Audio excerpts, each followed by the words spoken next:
Our next speaker is Aaron Regenberg, who is a former state representative who fought to pass legislation to end solitary confinement and led a 2017 study commission studying its harmful effects at the ACI.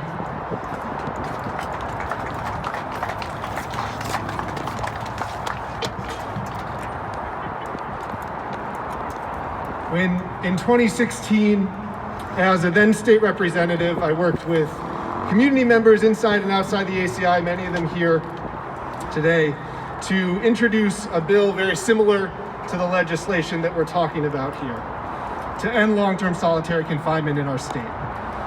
Sadly, the leadership of our General Assembly at that time did not have the courage or the humanity to lead on this issue. They said, we didn't need to pass legislation telling folks at the ACI how to do their job, and community advocates should instead work with the DOC to make any needed changes through administrative action. And so with that path and goal and hope in mind, I served as the chair of the Special Legislative Commission to study and assess the use of solitary confinement at the Rhode Island ACI, quite a mouthful. And for well over half a year, community leaders in the fields of corrections law and policy, mental health, law enforcement, psychiatry, clinical social work came together to attempt to work collaboratively to develop recommendations for safe and actionable administrative policy reforms.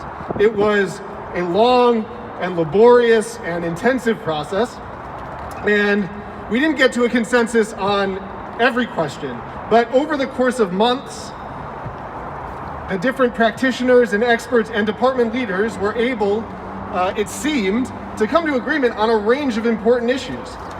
If it were possible to study and collaborate and trust in the DOC to take action of its own accord, then that process would have gotten the job done.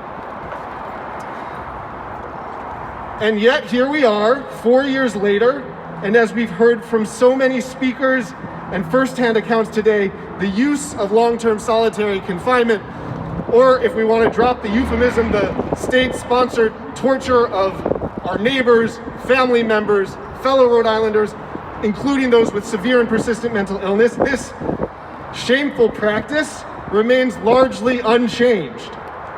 Most of the recommendations we came to agreement on in our commission report have not been adequately put into practice, as we've heard again and again today, meaning that my taxpayer dollars and your taxpayer dollars continue to be used for the performance of very real and very cruel human rights abuses.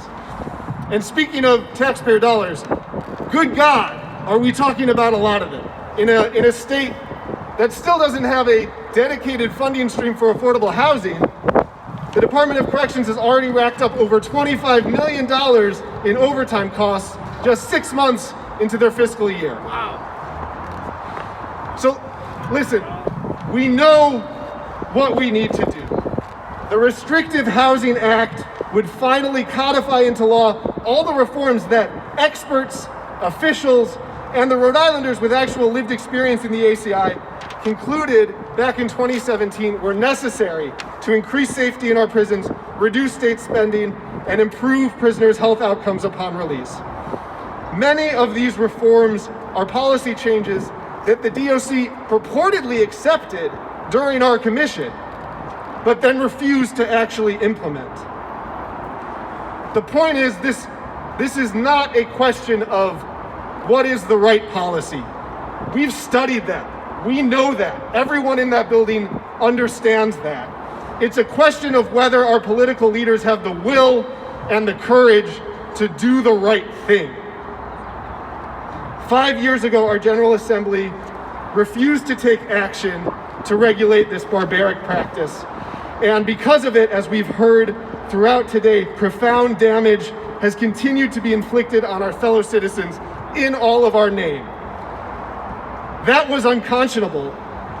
But this year, thanks to the efforts and advocacy of everyone who's here today, our leaders have a chance to make up for past failures. And I'm joining you in praying that they will take that opportunity to do so.